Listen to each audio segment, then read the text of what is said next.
What's up, y'all? It's Melder, and today I will be doing a 6-month update for my Commander 2024 game tracker.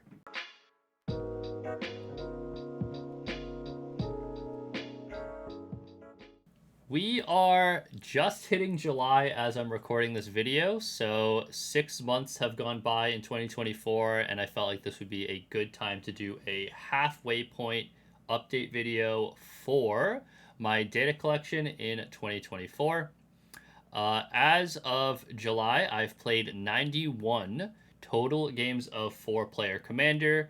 This is all casual, no CEDH, and I'm not recording any 3 or 5-player games just because Commander is primarily a 4-player multiplayer format. And for reference, I go to my LGS every Wednesday and pretty much every Saturday with a friend, and I play a ton there in my local scene. I also play online, playing on TTS and a lot of Spell Table, as well as visiting my friend when he's in town and playing with him and my friend group from people in high school and college.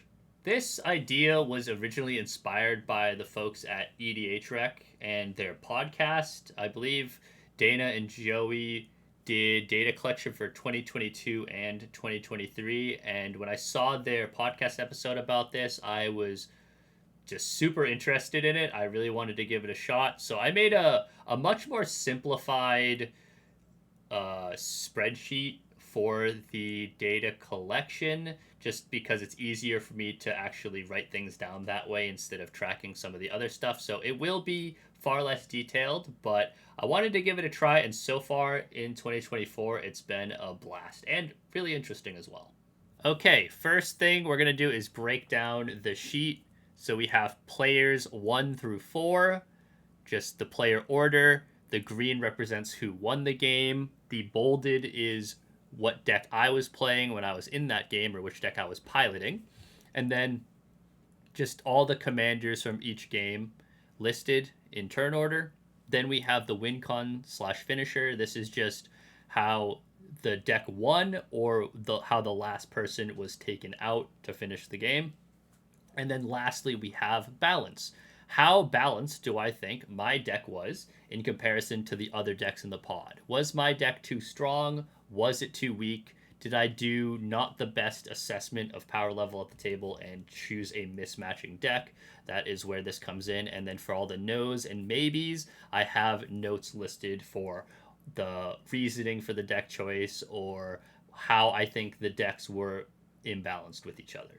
And just a disclaimer, the sample size is extremely low. I've only played a total of 91 games in 4-player, and I'm just one person in one location, so don't draw any conclusions from this. This is just for fun observations based on some of the data collection. Okay, let's talk about the broader statistics first, and we have total games played and my total win rate. So I've played 91 games of 4-player Commander so far. I've won 27 of those games, giving me a 29.67% win rate. And I'm very content with this. I'm very happy. It's a pleasant surprise. You know, Commander is a casual format and a social format. At least that's how I treat it primarily. And since there are 4 players involved, having a 25 to 30-ish% win rate is ideal. And I definitely think I hit that sweet spot, which is super nice. Next up, we have player / seat order, and I'll pull up the pie chart right now. But in terms of play order, we have player 1 with a 29% win rate and having 27 wins. Player 2 has 25 wins with a 27.5% win rate. Player 3 has 20 wins with a 22% win rate. And then with a 20.9% win rate, we have player 4 with 19 wins. Now, obviously, this is just 91 games. I'm just one player in one meta, or local scene, rather. So, obviously, there needs to be a lot more context to actually make value out of this data, but I thought it was a fun little observation. that, at least for me in the games that I've played, player one does tend to win slightly more, I would say. Obviously, there's just so much context needed to kind of flesh out the games and how they work. Like, how balanced were the games? Um, do players know how to mulligan properly? Are there really bad matchups? Are people doing like spite plays? So many factors involved that can affect this statistic heavily that you don't quite see in this data. Okay, let's talk about the most common commanders I've played against. This is kind of a two-parter. The first is including my friend Keg. I play with him constantly. We go to the same LGS together. We play online together. We're in the same friend group, so when we go visit my friend, we play there as well. So we're playing a lot of games together, and you can see that down below. Out of my 91 games played so far in 2024, he's been in 63 of those games. So it makes sense, of course, that his decks are my most commonly seen ones. More specifically, his Ashnod the Uncaring and his Ashnod Flesh Mechanist decks. So one's like an artifact sacrifice deck, and then the other one's a Grixis Landfall deck. I've seen those decks quite a bit, 10 apiece, which makes sense. But aside from his decks, the most common deck I've played against is Dahada Binder of Wills, which is like the Mardu Legend Planeswalker commander, and I've played against that deck 7 times as of now. The next segment is about the most common win conditions or finishers.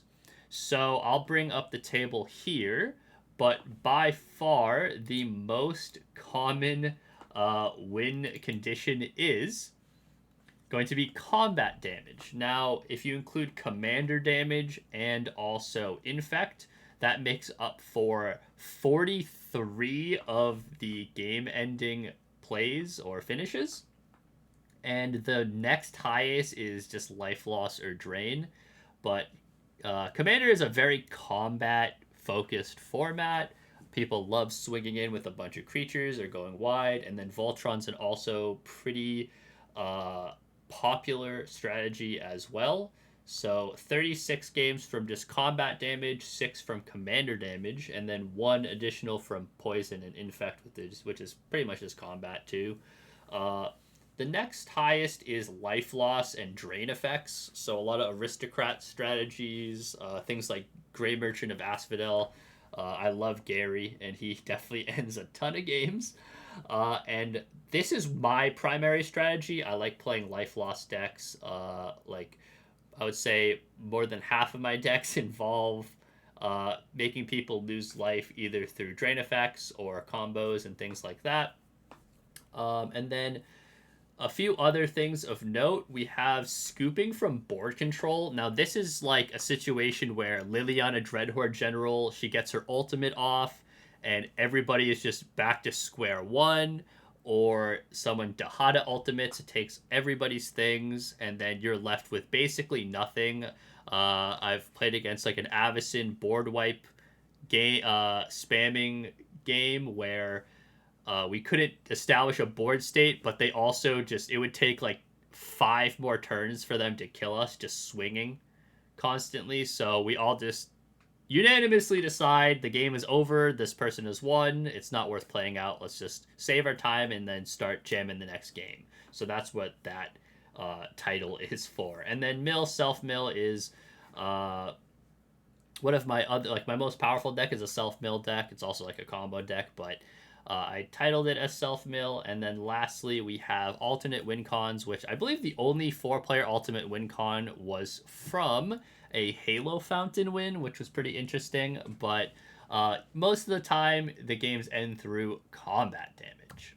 So the last thing I'm going to be talking about is just some of my individual, like, personal deck statistics. I'm not going to go over every single deck, but there are a few things that I wanted to note in particular. Now, my voice is pretty shot at this point. I've had to re-record this video at least 2 or 3 times at this point, so if my voice does anything weird, please forgive me. But But yeah, so let's just get into it real quick. The most played deck that I have as of now is Narcy Fablesinger. This is my Abzan Saga commander. I love this deck. This is my second favorite deck to play right now, and you can definitely see that with the numbers here. So 21 total games and a 23.81% win rate, which I'm pretty happy about. I use this deck mainly to acclimate to pods that I'm not super familiar with, not really sure about. It's a Saga commander, so it can only be so strong. It's not really pub stompy. It's definitely stronger than like even modern 2024 precons, but it's not gonna like absolutely stomp them out of the room. Definitely not. Uh, so yeah, I like to play Narcy quite a bit. She's very resilient. She is also quite reliable. So I can pretty much guarantee that no matter which pod I'm in for casual, I get to do my thing and have a lot of fun. Next up is my least played deck. So it is a like a three piecer. Lila is my least played deck. I've only played her twice, but I only had her playable June 1st. So I've had her for about a month at this point. And yeah, I haven't had her for long enough, so I'm not really going to talk about her. Instead, I'll talk about the two decks I've played 5 times a piece, which is Atla Palani and Emery, Lurker of the Loch. Now, Atla Palani is an egg-based dinosaur commander.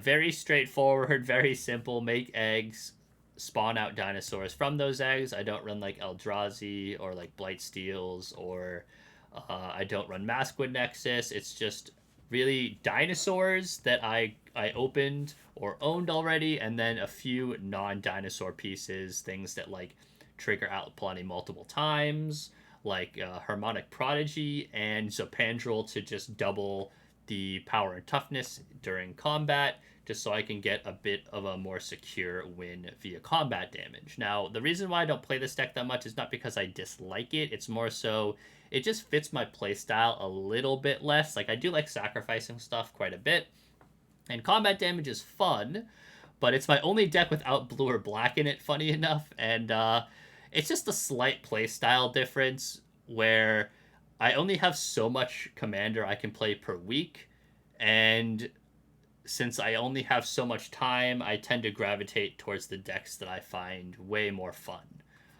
So that's that. Now, with Emery Lurker of the Loch, this one is a completely different reason. I actually wish I could play this deck more, but if you know anything about Emery, she is like a mono blue combo artifact deck that aims to do like infinite combos via Mirren Spy, Lotus Petal, or cycle Codex Shredder to do infinite extra turns, so on. And this deck can be really hard to play against. It's definitely my strongest deck, I want to say, and I'm not going to show up to an LGS and just play with this deck because it just won't be really fun for anybody, even for me at that point, just because I'd feel bad. So I really only get to play her in higher power level pods, or when I'm playing with my friends from like high school and college who are used to the deck and kind of know the ins and outs of it a little bit more. So I would like to play this deck more, but it is going to be on the lower end. And this is my first ever commander deck. Like, I learned how to play Magic with Emery, and it's what got me into Magic to begin with. So always have a special place in my heart for it. But yeah, just wish I could play it a little bit more, though I understand why I don't. Next is going to be my most losingest, my lowest win rate deck, which is Bantu the Glorified. She's a mono black Aristocrats deck. Just pure Aristocrats. It's under $100 is the budget restriction for it, so not like very tight, but it is considered a budget deck, I suppose. It doesn't run like the Blood Bond combo or anything. I just make like I have like over 40 creatures, and I just try to sacrifice them, slowly drain people, and then ultimately do the Sir Conrad plus Morality Shift combo. That's like the entire point. It's super fun. I don't care if I win or lose with the deck. I just want to do silly little Aristocrats things. So don't plan on taking the deck apart, even though its win rate is quite low. It's just like a pre-con-ish power level deck that I can jam whenever I want to do little Zulaport effects and so on. Okay, now the highest win rate deck, the most winningest deck is my Massacre Girl deck. Uh, Lila is pretty up there, but like I said, I've only played her twice, so whatever. Massacre Girl has a 55.56% win rate. Won 5 out of the 9 games, and yeah, this deck is very. It is quite sustainable. I don't even need to play her a lot of the time. It's a mono black reanimator deck. I just aim to fill the graveyards with Massacre Girl and then bring everything back to life and win with like Gary or other people's creatures and just value out that way. Very grindy deck. I don't grab it that much because, well, for a multitude of reasons. One, it makes games quite long. I'm not spamming Massacre Girl. I might play her once a game if at all. There are plenty of games where I don't even cast her. She's more of like a threat than anything else. And this deck definitely wins quite a bit. I mean, 9 games isn't that high of a sample size at all, but the deck makes people play in a very specific 1 or 2 ways. So the first way is people just go balls to the wall. They don't give a shit. They'll just play everything, and then Massacre Girl will kill everything, and then I pretty much win the game at that point. Or people play very reserved. They play very passive. I would consider it to be they're playing pretty scared, and rightfully so. If they overcommit, Massacre Girl comes out, and then everybody dies. The end. I win, which is nice for me, but since people are playing a lot more patiently, it allows me to establish my board a lot faster than everyone else. I can just go all out pretty much at that point, and I always have a get out of jail free card in the command zone at that point. My local meta does run a fair amount of graveyard hate too, and I still manage to be able to pull out wins here. This deck can hang with slightly higher power levels, and I don't really play it in lower power just because of the nature of it. But when I do grab the commander, I always have a great time. I think with like my friend group, I'm pretty much known for this deck out of any of my decks. And yeah, super fun. I'm curious to see how her win rate will shift as I play her more and more. I played her a ton in 2023, much less so in 2024 as of now. But yeah, very interesting there. So now we're going to talk about my favorite deck to play. I'm 1,000% going to make a deck tech about her and make her own video. But this is Marchesa, Dealer of Death. So this is a Grixis commander that's pretty open-ended. They came out from Outlaws of Thunder Junction. I've seen a lot of people do like full Grixis control lists. Like that's how I'd play her on Arena. I've seen people do reanimator strategies with her because you're seeing so many cards and putting so many cards into the graveyard. You're just filling it up very easily. But I decided to go with like minorly inconveniencing you with very cheap artifacts and then accumulating a ton of card draw that way. I mean, the deck still has a good amount of interaction. It's a Grixis list after all.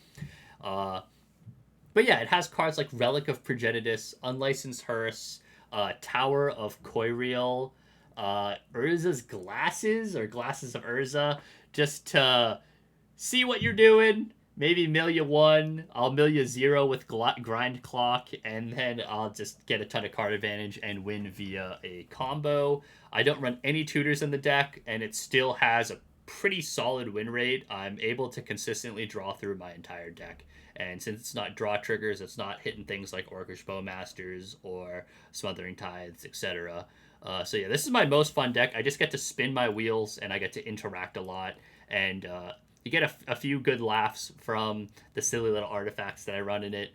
I just have a really good time with it. I've played the deck 13 times since its creation, April 27th of this year. That's when it first became playable. And yeah, it's just a super fun deck, very consistent. I always get to do my thing. And yeah, that's it. I'm going to make a deck tech on it probably as the next video. So that's going to be it for this update video. So far, 2024 has been a great time, and hopefully it continues to be a great time as the year progresses. I definitely want to make more videos for Magic and Commander specifically. Hopefully do some like arena streams or spell table streams if possible.